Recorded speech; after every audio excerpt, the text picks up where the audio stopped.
Hello. I'm good. How are you? Okay, we're about to start. I think we've started our live stream, and so we're about to start the event. So if you want to take your seats and silence your cell phones, that would be great. Thank you. So thank you all for joining us today. My name is Samira Al-Qasim. I'm the program manager here at the Jerusalem Fund. This is our last event of 2016. We've had 49 amazing events this year, and while our calendar of upcoming events is still being formulated, I'm pretty sure that 2017 will be just as robust. So stay tuned for our announcements about our upcoming events. So for today's event, our speaker is author and journalist Ben Ehrenreich, who will be presenting his book, The Way to the Spring. And we will be selling copies, signed copies of this book over at the table over there after his talk. So in this book, he chronicles what he witnessed and experienced while living in the West Bank from 2011 to 2013, while writing major stories for American news outlets, including a cover story for the New York Times Magazine. While there, Ehrenreich lived in different cities of the West Bank, staying among different families, and he got to see up close the realities of what Palestinians go through every day. His book places us in the footsteps of ordinary Palestinians, showing the ways in which they are forced to negotiate an ever more elaborate and more suffocating series of fences, checkpoints, and barriers that have sundered home from field and home from home. In his book, he describes how they live under occupation, how they are ruled by the Israeli military, and how they are constantly harassed by Israeli settlers who admit that they are trying to drive them from the land. Ben Ehrenreich is the author of 2 novels, Ether and The Suitors. His writing has appeared in Harper's, the New York Times Magazine, and the London Review of Books, among other outlets. And he is the recipient of the National Magazine Award. So please give him a warm welcome, and he can begin. Thank you.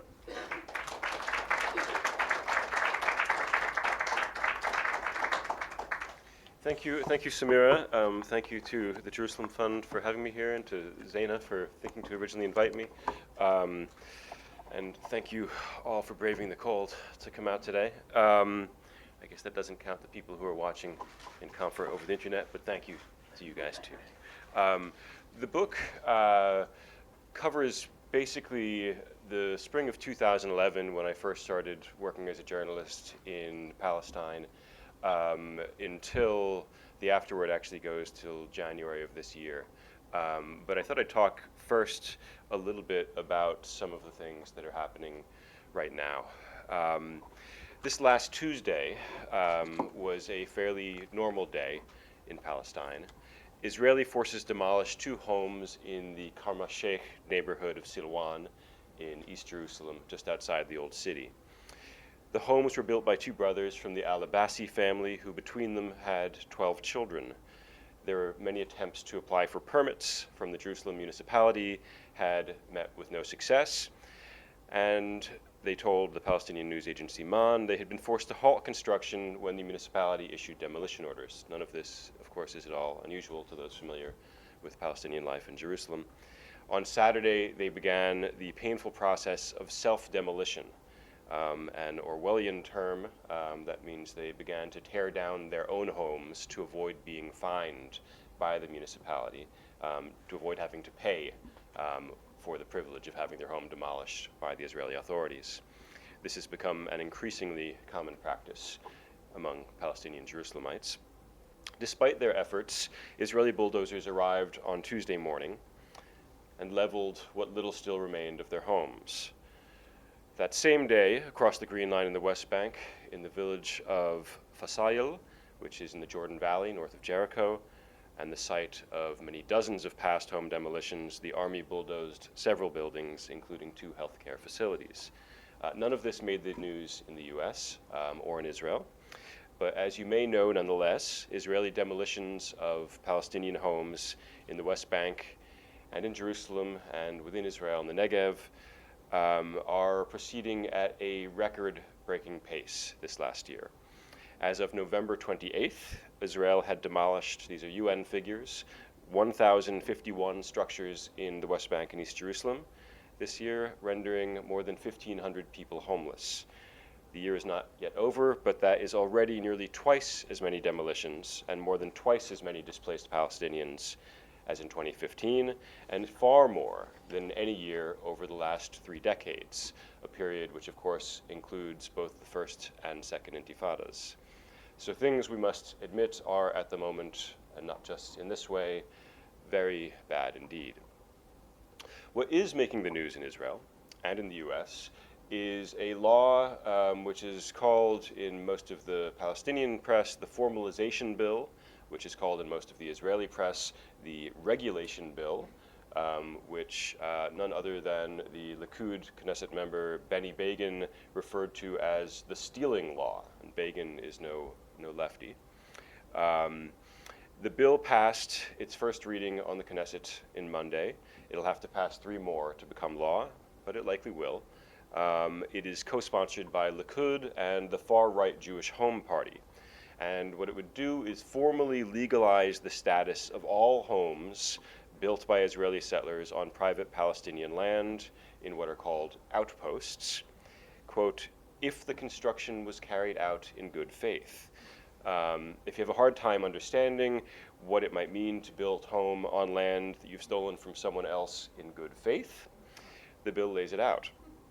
If the settlers did not know the land was owned by Palestinians, and if they received assistance of any kind from the Israeli state, explicit or implicit, before or after the fact, they would be allowed to stay, and these illegal outposts would be rendered, in Israel at least, legal. It should go without saying that nearly all settler outposts have received assistance of many sorts from the Israeli government, which from the very beginning, even as it chides settlers for building without permission, provides them with electricity and water, roads and other infrastructure, and assigns soldiers to protect them, thereby ratifying the theft and assuring its success.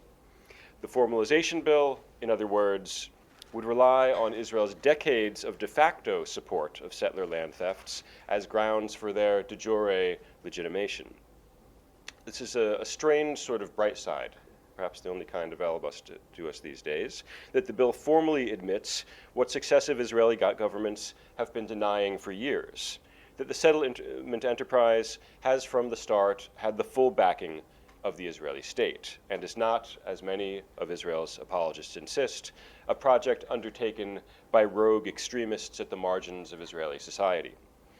If the bill passes further readings, and it most likely will, it will regularize the status of 55 settler outposts that are currently deemed illegal under Israeli law.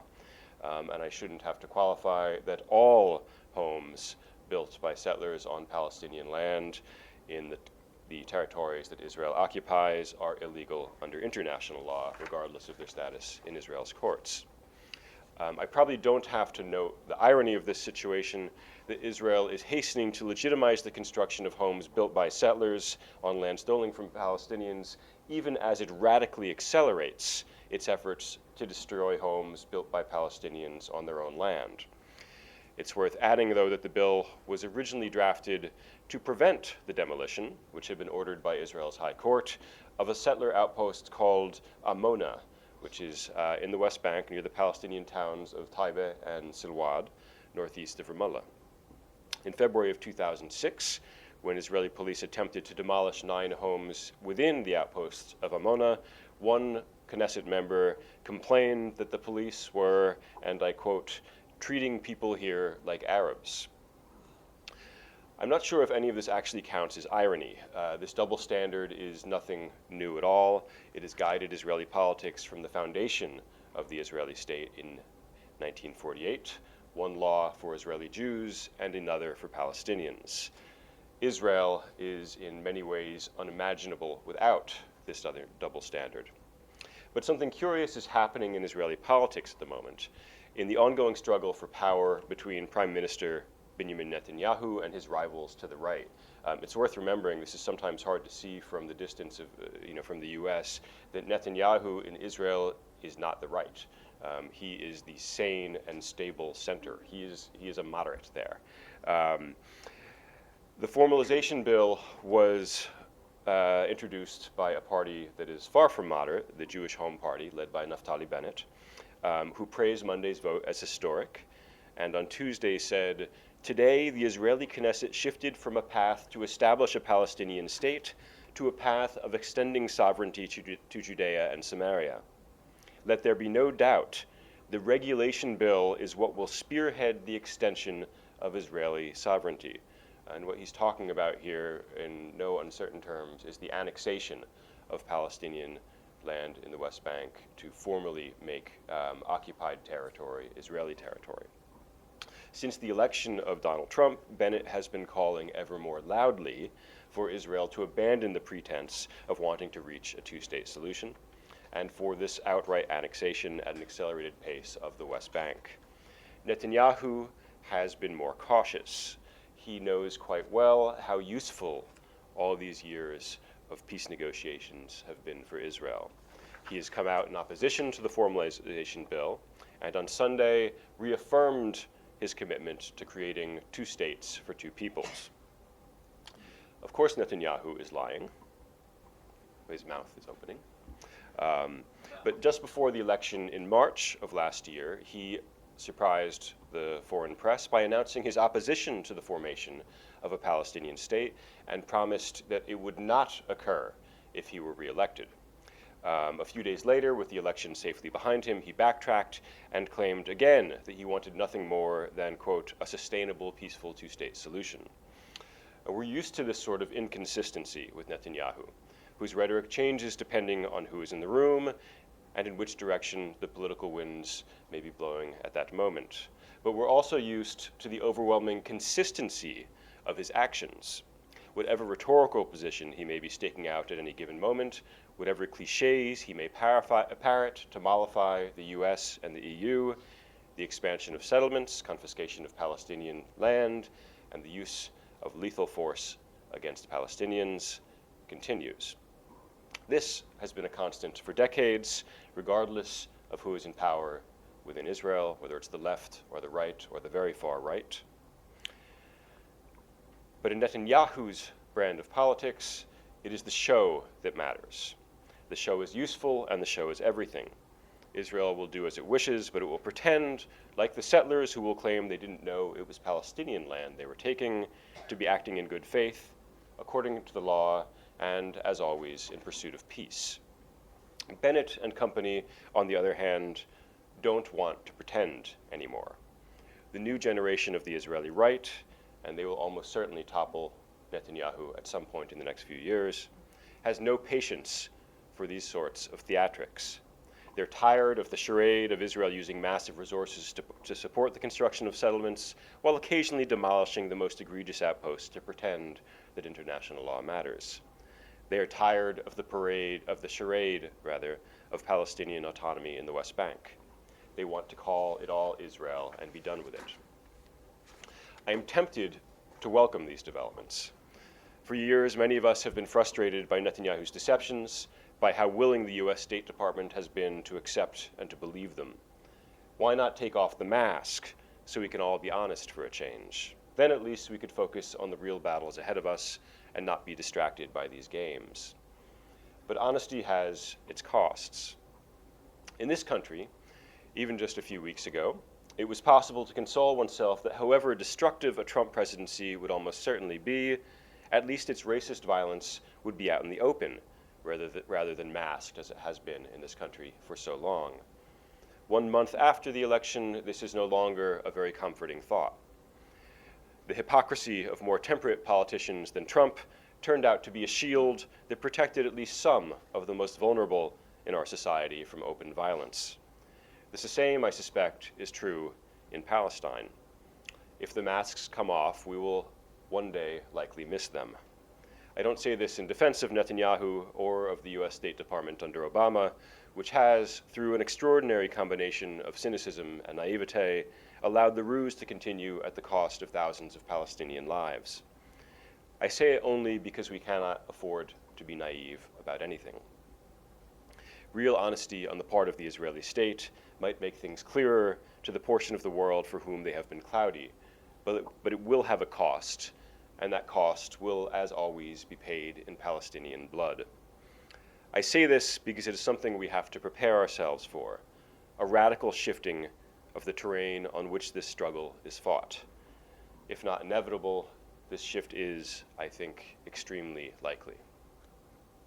I want to talk more about demolitions and about one particular village in the South Hebron Hills that has suffered too many of them, the village where that photo was taken. But first I want to talk about something else that happened this week and about another disturbing parallel between this country and Israel. The US and Israel are so deeply entwined that it's always helpful, I think, to recall the similarities between the two states, which are not merely strategic. On May 15th, 2014, two unarmed Palestinian teenagers were shot and killed at a Nakba Day protest in Betunia, just outside Ramallah, just outside the gates of Ofer prison. Their names were Mohammed Abu Dhaher and Nadim Nawara. I'm sure some of you remember that day. Both shootings were caught on video, which was unusual, and additional video evidence helped identify Nadim Nawara's killer, an Israeli border policeman named Ben Derry, who replaced the magazine of rubber-coated bullets in his M16 with live rounds before shooting Nadim Nawara through the heart. The video evidence and the international publicity that it received meant that Nawara's death would become quite exceptional. It would become the only one of the more than 1,000 children killed by Israeli forces in recent years to result in an indictment, not for premeditated murder, but for manslaughter, which is something, or felt like something, until Monday, when Israeli media reports revealed that Ben Derry has been offered a plea. Prosecutors have agreed to retract the manslaughter charge if Derry pleads guilty to negligence.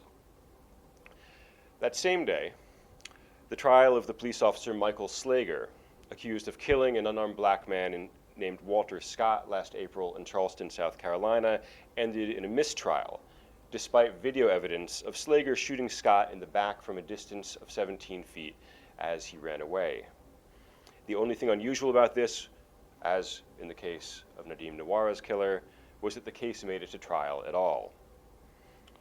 Police who kill African Americans in this country can, for the most part, count on impunity, just as Israeli police and soldiers can count on getting away with murder if their victims happen to be Palestinian. It is more than strategic interests that join the US and Israel, but a shared history of racist violence that in both cases was integral to the foundation of the state. In this room, at least, I don't think I need to say much to argue that media coverage in the US is wildly imbalanced against Palestinians, but it struck me for a long time, even before I moved to Palestine in 2013, that Palestinians here are for the most part depicted in only two roles, as either vicious terrorists or as nameless corpses. Numbers to be added up, and I think a lot of us probably have too many of those numbers committed to our memories.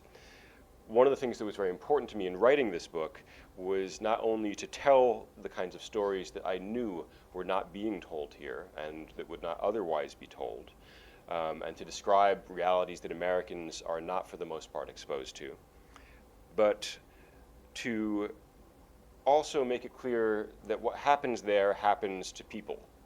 To real people who are neither terrorists nor simple victims, people with the same array of dreams and desires and pains as regrets as any of us have. I was in Ramallah the day that Nadim Nawara and Mohammed Abu Dhaher were killed. When I heard the news that they'd been shot, I, like many other people, ran to the hospital where their bodies had just arrived. As chance have it, I knew and was friends with both of the medics who brought both of the boys to the hospital. And one of the first things I saw in getting there was my friends with those boys' blood on their still fresh on their clothes. I'll read to you a little bit of the section that I wrote about Nadim, actually about Nadim's father, who some of you may know, Siam Nawara. This is towards the end of the book. What I will remember of that long summer had nothing to do with Fatah or Hamas or the unity government, or what appeared to be the real and final end of the peace process and the two-state solution. I will remember it as the summer of children dying. I visited Nadim Nawara's father with another journalist, a Texan. Nadim had been buried in Mazra al-Qabilia, where his father was from, but the family lived in Ramallah in an apartment building that was a quick drive from my own.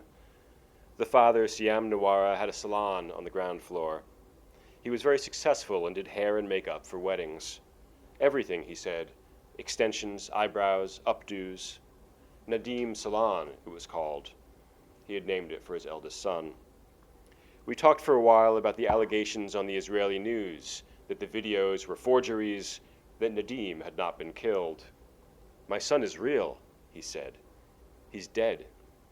He had photos that showed the wound, where the bullet entered, and where it left Nadim's body. Did we want to see them? He asked. What could we say? He led us to a small room with 2 twin beds, both stripped of sheets, a shelf lined with school books, and a desk with a computer. It was Nadim's room. Siam Nawara loaded a disk into the PC and clicked through photos of his son's corpse wrapped in a pale blue sheet.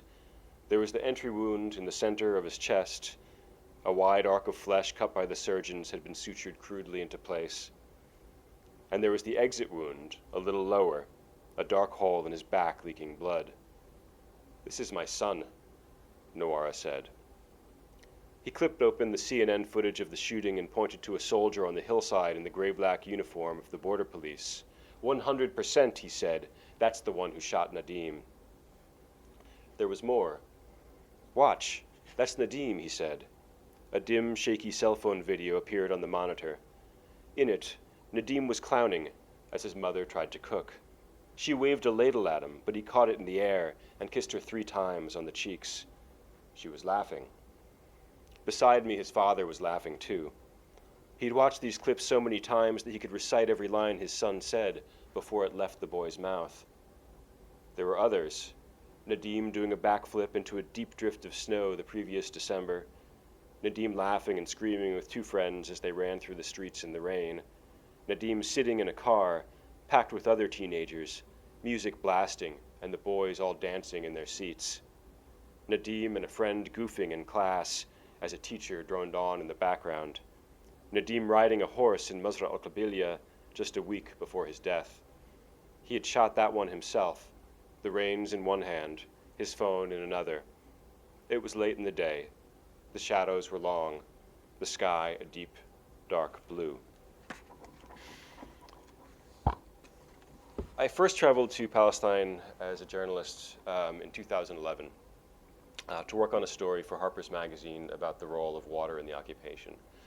And while I was there, I heard about this tiny village called Nabi Saleh, which at that point, for a little more than a year, had been hosting weekly protests every Friday against the seizure of a spring in the valley at the base of the village. I ended up going back and spending a great deal more time in Nabi Saleh, writing about it, as Samira mentioned, for the New York Times Magazine, and that became the project that this book came out of. What kept me going back to Nabi Saleh was not just the need that I mentioned earlier to try to tell stories that I knew were not being told, but I found a fascination that was quite urgent to me to figure out what kept people going when there seemed no possibility of success. Nabi Saleh is a tiny village. At the time, there were fewer than 600 people there, and without any weapons at all, they were every week facing down soldiers who would begin shooting tear gas and various other munitions barely before they turned down the road outside of the village. And in all of the many, many demonstrations that I went to there and all the ones that I know about there, only once did they actually make it to that spring and catch the soldiers sleeping, as it were. Nabi Saleh lost 2 young men and lost many of the young men in the village and children, lost a good part of their youth to prison, due to their activities in the protest movement there. The toll on every family in that village was enormous. And yet they had no chance of pushing the settlers out from the hill across the way or of pushing the army from the West Bank. But they kept fighting. And this is what I wanted to figure out. Because I knew that in many ways what happened to Nabi Saleh was not unique to Nabi Saleh. That resistance of many varieties, some of which it is hard for outsiders to even recognize as resistance, were happening all over the West Bank, and in Gaza, and in Jerusalem, and within 1948 Israel. And the book that I wrote was from the very beginning intended to be a book about resistance, and about what it means to resist when you, when all sort of rational hope is lost. I tried to, originally I wanted to be comprehensive. I wanted to, go to Jenin, go to Hebron, go to the Jordan Valley, spend time in the refugee camps, etc. At some point I realized that I would be researching the book for many, many years if that was going to happen. And I decided not to try to be quite so comprehensive. I did spend time in a lot of different places. One of the places that I spent time is a tiny village in the South Hebron Hills called Khair, a Bedouin village of just a couple hundred residents. And I took this photo there, I believe it was this past May. And I went there for the first time in 2011 and got to know some of the people there and liked the place and felt comfortable there and wanted to keep coming back. One of the reasons that I ultimately decided to try to spend a lot more time in Khair was because of the nature of what was going on there. I remember telling an Israeli activist friend that I was going to go and spend a week or longer in the village. And she said, Khair, why Khair? Nothing happens there. It's so boring. Why don't you go to Susia or Tawani? And these are villages, of course, that are known for settler violence and for far more dramatic occurrences. In Khair, the settlers are right next door, but they're not nearly as aggressive as many of the other settlers in the South Hebron Hills. And that, in fact, was why I wanted to go to Khair, because it wasn't the kind of violence and the kind of drama that actually makes the papers and that usually gets foreign activists engaged, but a much slower kind of violence and a much more gradual sort of strangulation of the possibilities of life. In Khair, this has meant demolitions quite frequently, and it's meant that as the settlement next door expands, which of course it is a settlement, and what settlements do is expand.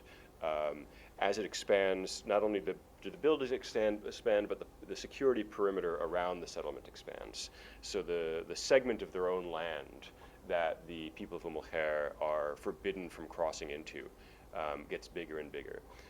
They are Bedouins. They rely for a good part of their sustenance on their flocks, and being unable to cross certain lands is actually, for their flocks, is a matter of life and death. It means if they can't get their flocks to places where their flocks can graze, they can't afford to keep them anymore. And they've sort of had to watch as their life slowly becomes more and more impossible. And this is in many ways, I think, more representative of how Palestinians, throughout Palestine live. Not these, dramatic moments of violence that we hear about in the news, but this sort of slow constriction that makes life less and less possible. I'll read to you a little bit about Khair. I'll tell you a little bit first about the village itself. It was founded in the early 1950s by members of the Helene clan, who originally lived on the other side of the Green Line in the Negev. The repression by the Israeli military after 1948 of Bedouins in the Negev was quite severe, and many of them left. Some of them stayed. Some went to the Sinai, some went into Jordan. The Halenes crossed into the West Bank, which of course then was under the administration of Jordan, and bought land. Originally their land was near what's now the Israeli city of Arad, which is not far from Beersheba, or Bir Saba, as it's called in Arabic. And they bought hilltop land and the grazing lands around it from local Palestinian villagers and began to graze their flocks there. Everything was more or less okay until the mid to late 1970s, when settlers arrived and established a settlement on their land, which they would call Carmel. The land was seized under Ottoman law, which is still used by the Israeli government to take Palestinian land. Because the land at the very top of the hill was not farmed, the Israelis were able to declare it state land and then hand it over to the settlers. There have been, as I suggested, several waves of demolitions since then, which I'll talk about, but Khair is a pretty good place to go if you want to get an idea of how not only comprehensive but petty the occupation is. In Khair, it's an incredibly poor village. Many of the structures are built from scrap metal, from scrap wood. They're very rudimentary structures. Some structures like this that are built to shelter their goats and sheep have been subject to demolition orders by the Israeli army. A portable toilet was confiscated from the village by the army as an illegal structure. A taboon, an oven, which is one of two that the villagers use to bake bread every day, has been repeatedly demolished by the Israeli army. And you have to sort of imagine this tiny, incredibly poor village, which is visited again and again by very well-fed and extremely well-equipped Israeli soldiers, with all of this machinery and all of these resources coming to destroy an oven or a goat shed. That is how thorough they are. The other thing that attracted me to Khair was one of the men there, a man named Suleiman al-Hadalin, who I'll read to you about, who is just an extraordinary guy and a man of extreme spiritual sensitivity. I don't really know how else to say it, but of a sort that would make him an extraordinary person on any part of the planet, but all the more so in the South Hebron Hills, which is one of the harsher places on this planet. He's a vegetarian, which is rather unusual for a Bedouin. He's also an artist who makes sculptures out of sort of basically trash that he finds around the village.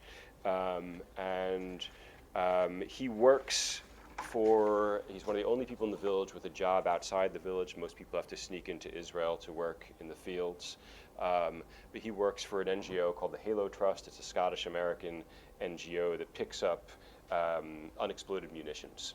So he spends his days walking in the hills of the South Hebron Hills, talking to farmers, talking to other people, and trying to find any shells that the Israelis have dropped that have not exploded. So I'll just stop talking and read to you a little bit about Eid.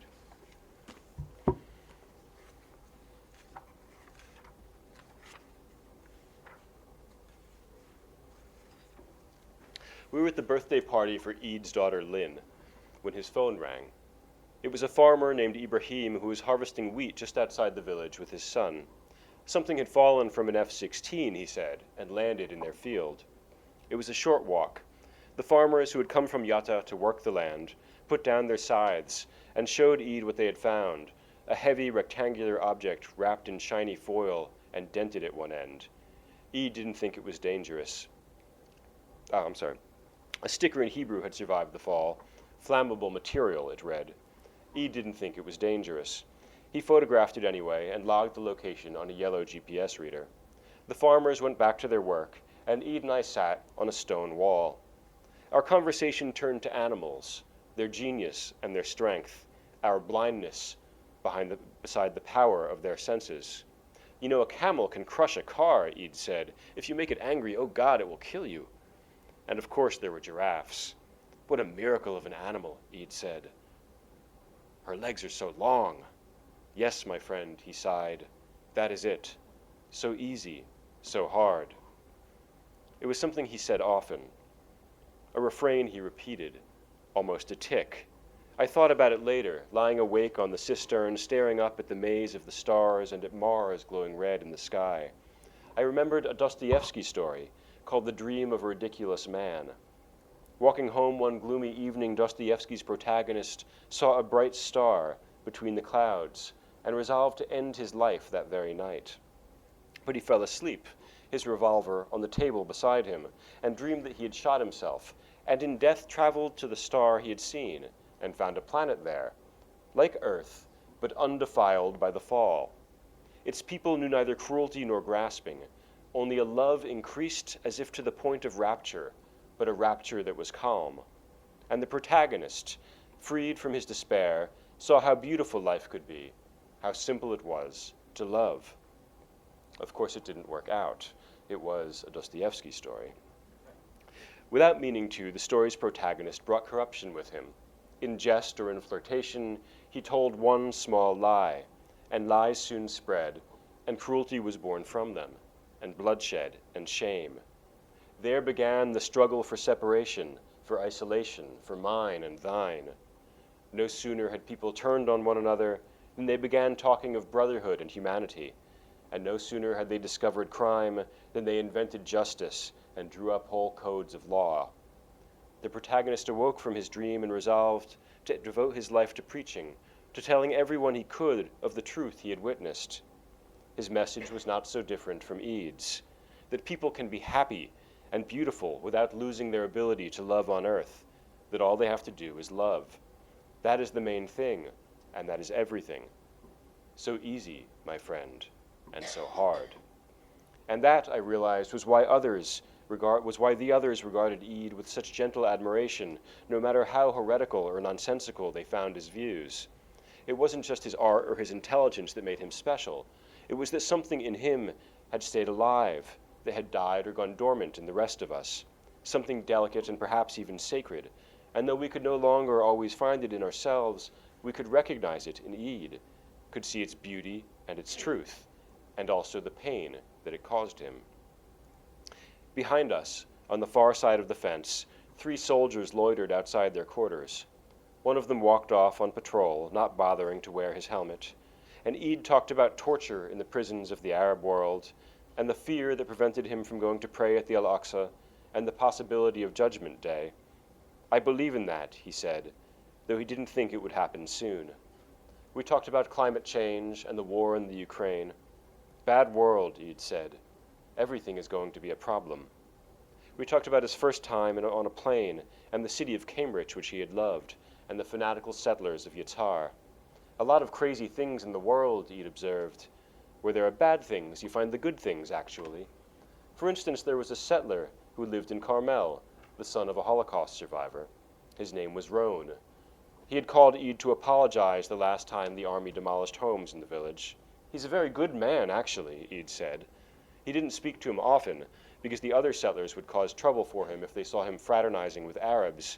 But in my mind, Eid said, he's a friend of mine. I'm not concerned with geography, whether it's an illegal settlement or not.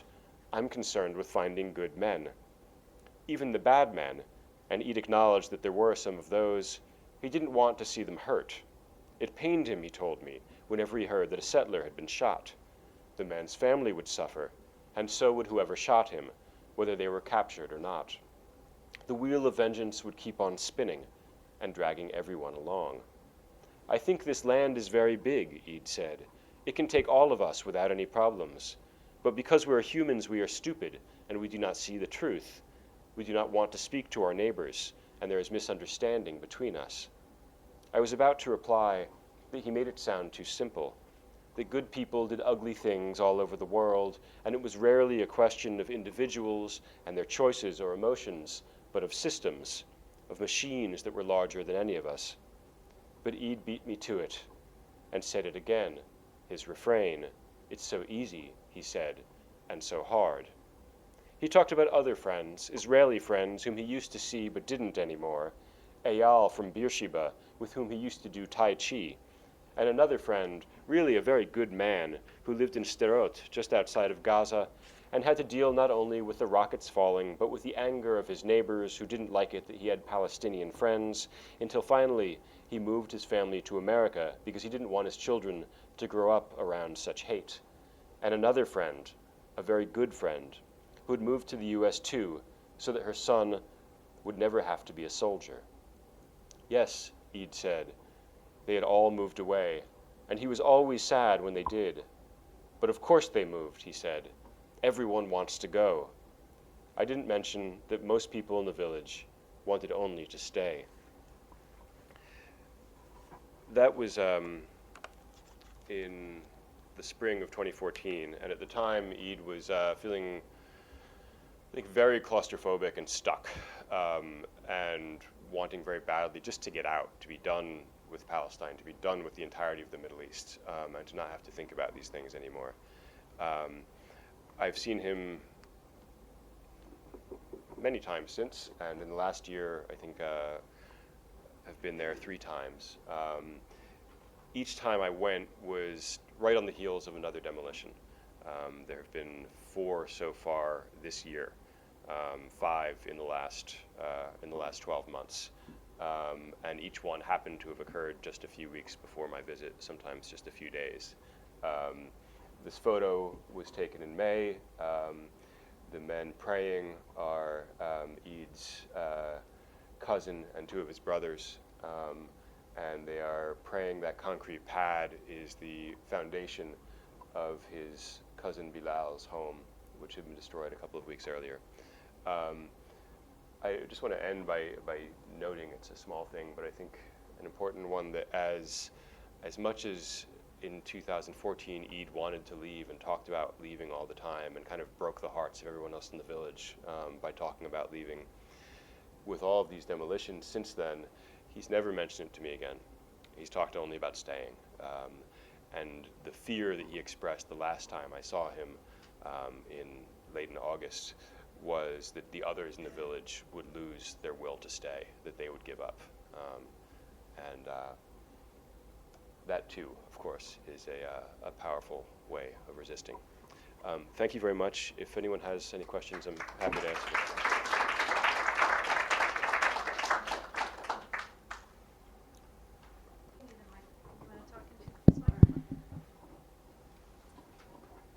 Yes, my name is Coralie Farley, Wilf, D.C. My question is about settlements that you mentioned. Well, thank you for your very moving work. You sold me on the book. About settlements, I've read that Donald Trump's son-in-law has been supporting settlements, or an organization that supports settlements. Do you know anything specific about it? And what's your judgment if the son-in-law becomes a negotiator or a peace negotiator in that role, and what should we do about it? Thank you. I know you're right. I probably know about as much as you do about Jared Kushner, Donald Trump's son-in-law. I probably, like many of you, have been trying to preserve my sanity by not reading too closely into the Trump news every day. But I have read, that Trump is talking about him as a possible negotiator. To be absolutely honest, I don't know that would be that different from John Kerry's team. I mean, John Kerry had Martin Indyk, who was a former AIPAC functionary, as his main advisor. And overall, I think the notion that the U.S. could play any role as an honest mediator in any kind of peace talks between Palestinians and Israelis is something that only makes sense in Washington. The U.S. has just committed to $3.8 billion a year for the next 10 years. This is Obama, who is, if we believe everything we read, has been, put the U.S.-Israel relationship in greater danger than it's ever been. But he agreed to this $38 billion worth of military aid, more aid than we've given anyone ever. And Obama has also defended Israel by vetoing UN Security Council resolutions more than any other president in the past. So I don't see that in terms of the U.S. role, it's going to get a whole lot worse. I think what's important for us to remember here is that the hope is not that the U.S. will be a mediator somehow. I think what we need to fight for is the U.S. to no longer be a party in these hostilities, because we are by no means outside of them. As long as we are buying all of those weapons, we are very much a part of this conflict. We're not just an ally. We are a participant. And I think I'll leave it to activists in D.C. to figure out how to deal with that. But I think that's where efforts need to be put. Thank you. I was just wondering, what solution do you see? Do you see any solution? Is there any way out of this, and what would that be in your eyes? You see him smiling. No, I don't see a solution. But that doesn't mean that I have no hope. I think, we have a tendency in this country to look for solutions to problems, and that's something that's given us a great deal of. It's done a lot of great things for our society, but it's also been disastrous for much of the rest of the world, particularly when the U.S. Tries to solve things in the Middle East. We end up making things far, far worse. But generally, I don't think that the way to think about politics is to look for solutions exactly. And I think, particularly with the case of Palestine, we have spent so long not understanding what's going on there at all that I think it's far more important that we pause a bit and try to figure out the problem and our role in it. And I'll just repeat myself. I think that the greatest thing that Americans can do is not do what we are doing. Our job, I think, is not to try to figure out how they can fix this over there and help them to fix it. Our job is to not keep funding and arming this conflict and ignoring the, I think, clear ethnic cleansing that has been going on there for so long.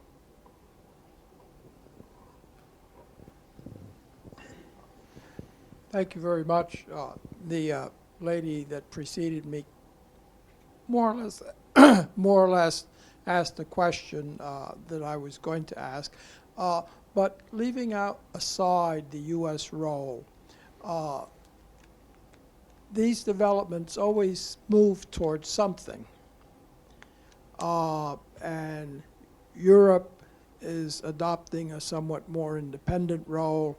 You have very powerful grassroots movements, BDS and other things. The church is getting slightly more involved.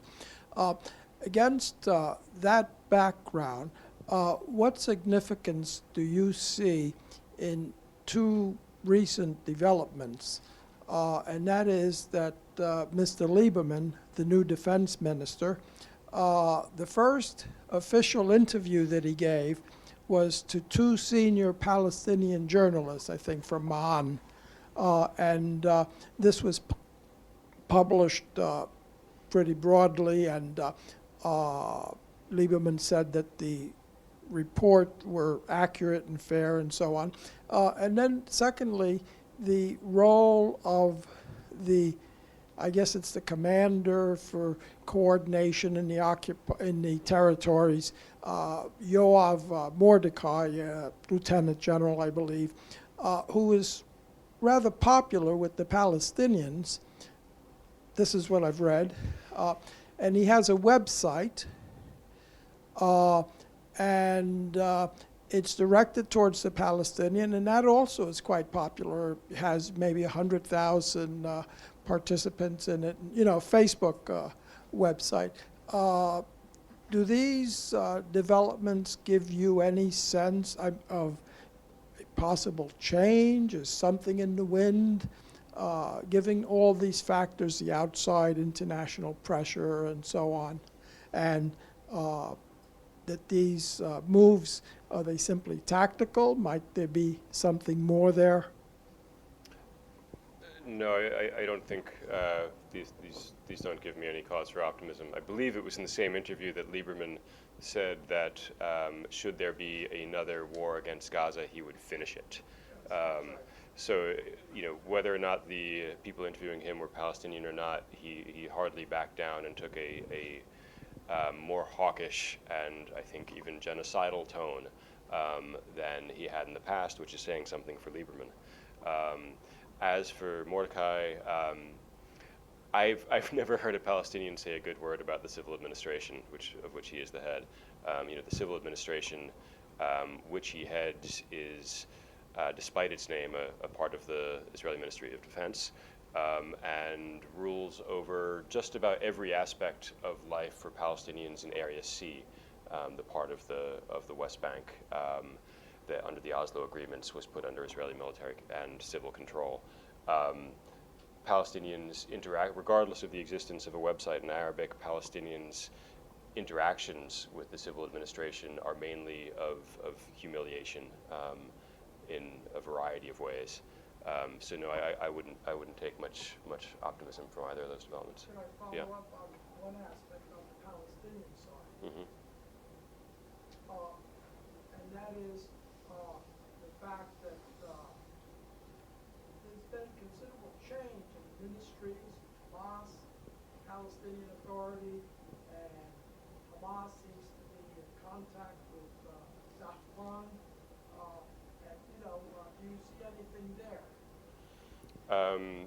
The question, if people didn't hear it, is on the Palestinian side, with various conversations between various players such as Hamas and Dahlan and Fatah, if there's any movement there. There's certainly movement. I don't feel a whole lot of hope about any of that. I think the recent Congress that Fatah held showed Fatah as unwilling as ever to deal with the realities of the situation. I think the conflict between Fatah and Dahlan is, between Abbas and Dahlan, I should say, is, choose which thief is going to be in charge of you, to be perhaps excessively blunt about it. So no, from the conversations I've had on my last few trips, people are overwhelmingly disillusioned and disenchanted with the leadership on all sides, and take very little hope from it. But they are, for the moment, stuck with that leadership. And I think until something shifts there, we won't be seeing any major shifts from within Palestinian society. Oh, sorry. Hi. I lived in Jordan 2013 to 2015, so around the same time that you were in Palestine. And what I found amongst my Palestinian friends is a pretty, strong disconnect between them. They're pretty active in their communities, between them and Palestinians in the homeland and the rest of the region. And I wonder, especially given Israel's secret but strengthening allies with the Gulf states, if you sensed from people in Palestine a sense of abandonment from their Arab countrymen, from the other Arab states, from the Arab governments, and what kind of, if that kind of came up as you were discussing these issues. Oh yeah, absolutely. Particularly the Gulf states, but also Sisi's Egypt. There was considerable hope in Palestine that the revolution in Egypt would change things in Gaza. Of course, it, if anything, made things worse. And people are very aware of the ways that the Gulf states in particular have resumed business contacts with Israel as well as diplomatic contacts. So yeah, people feel quite sold out, and I think quite, legitimately so. Yeah, hi. Thank you so much. I was wondering what publication of this book has meant to you in your personal life, in that it's really become such a big part of your life. I mean, so with your family, with your friends, has it been attacked a lot? Is this now sort of defining the rest of your life, that you'll be a beleaguered, quixotic guy getting the story out and resisting when there is no hope? Or what is it like? Well, I'd like to think that I'll keep writing, and I'll write other books, and we'll write many articles and stories about some about Palestine, some about other places too. So as much as I hope this book has a profound impact, I also expect that I'll continue to work and do work about Palestine and other things as well. It certainly has been attacked, and I certainly expected that. I could dwell on that, but I think it's actually more interesting to talk about the ways in which it's that it has had an impact, which I think have been pretty extraordinary. And I didn't expect this book would necessarily get reviewed, because books about Palestine don't generally get reviewed in the U.S. And my anxiety before it came out was that, as happens with most books about Palestine, it would just be allowed to sink, without an echo, because this is how censorship works in the U.S. We don't have a bureaucrat sitting at a desk with a red stamp preventing articles and books about Palestine from being published. Anything can be published, but it's just ignored and not talked about. And the book has been widely talked about and reviewed, and I think that is indicative of a real shift in American media and in American public opinion more generally. And I think the lockhold that has existed on American media, that really keeps out all voices that are sympathetic to Palestinians, has broken up considerably. I don't know if anyone saw Rachel Kushner's piece in the New York Times Magazine just last week. It still, for the most part, means that it's white people and white people with Jewish names who get to talk about Palestine. It's not Palestinians who are given this kind of entry. But even that is a big change. So I think things are shifting a little, and I do take some real optimism from that. Not in the short term, but I think the kind of singularity of the narrative that AIPAC has been able to enforce in this country is breaking up. I think especially for younger Americans, including many, many American Jews who are horrified at what happens with American dollars overseas. I think things are shifting, and I think in the long term that will have a real effect. I know there's a question here.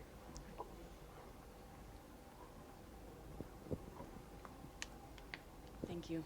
Thanks for your book. My question is actually very similar to that one, but given that you're publishing your work in mainstream U.S. publications like the New York Times Magazine or Harper's, which is mainstream, widely circulated. So how are they amenable to the sorts of stories that you're telling, these kind of also very personal, local stories that are not, kind of a summary of a gigantic conflict, but really focusing on individuals? And also, I guess, how has your book been received within the U.S., right? Are people hearing what you are saying? Which it might just be another way of asking that question. Mm-hmm. I'll answer the second half first. I hope they are. It was widely reviewed. It's definitely been easier in the UK than here. I think here, even in places that gave it good reviews, they're still a little bit shy about talking about Palestine. But even little things like the subtitle of the book, Life and Death in Palestine, that was my editor's idea to call it that, not mine. But to include the word Palestine on a book that Penguin Press invests serious resources in, and that was Penguin Press's decision to do that, that means something has shifted. The other side of your question, remind me again, I'm sorry. With working with oh yeah, yeah, right. I was quite surprised when the New York Times agreed to send me to Nabi Saleh, and have to say that they were incredibly supportive of the piece during the entire process. It took months. I had to go back twice, and they were great to work with and really put a lot of resources behind the piece. I think that is indicative of a shift. I think it's also that one of the things that I think makes a real difference is not trying to sort of yell in a dogmatic way about abstract politics, but telling stories that may reveal a lot of political truths, but that do so in on a small scale through individuals. I think that allows people who otherwise would have their minds closed to some of these issues to hear them and perhaps most importantly to feel them. That was certainly my intent, that I knew I could alienate all a good percentage of my possible readers on the first page if I wanted to, but if I got to people very slowly by just letting them into people's lives and seeing them see how people really live, then they would come to conclusions that they would otherwise be terrified of, I think.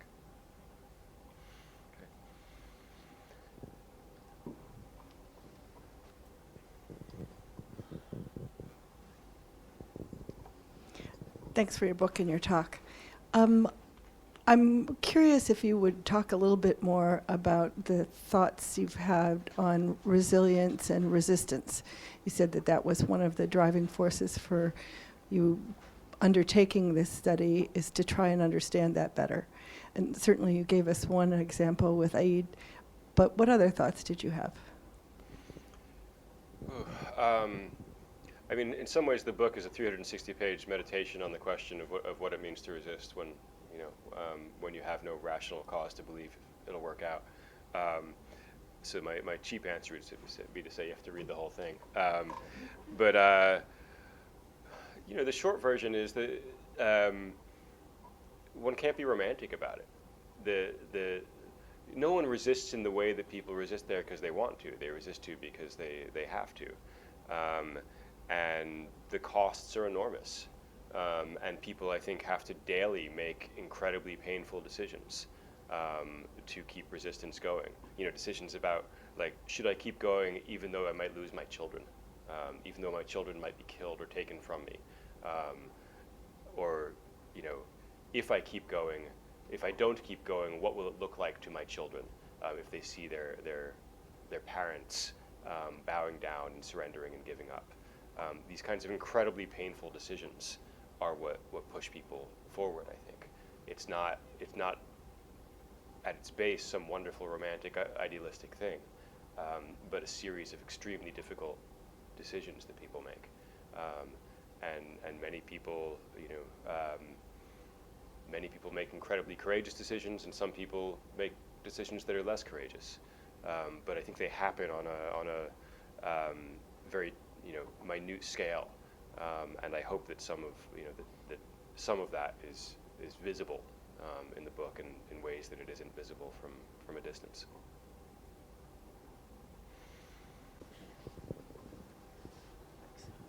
So you spend a lot of time talking about the response from the U.S., but I'd be curious if you've gotten any noticeable pushback or response from the Israelis or the Israeli authorities now that you're going in and out of the country with a book with Palestine on the title. No, I've only been back once. I've been there 3 times this year, but only once since the book was published. It was published in the U.S. in June. And those crossings were the easiest they've ever been. And I hope that continues to be the case. But it's been less widely covered there than here. Haaretz actually gave it a very nice review. But certainly some of the Zionists, sort of extreme right-wing Zionist bloggers have been less friendly to me. But and I have no idea what to, I hope I can keep going back without any trouble. Some of you have probably heard that about just this last week was the first time that someone was turned back explicitly for being a BDS activist. So I imagine that things are going to get harder rather than easier. Any more questions? Okay, well, thank you, everybody, and thank you, Ben, for your... Thank you very much. We'll be selling books. We'll be selling books over there on the table.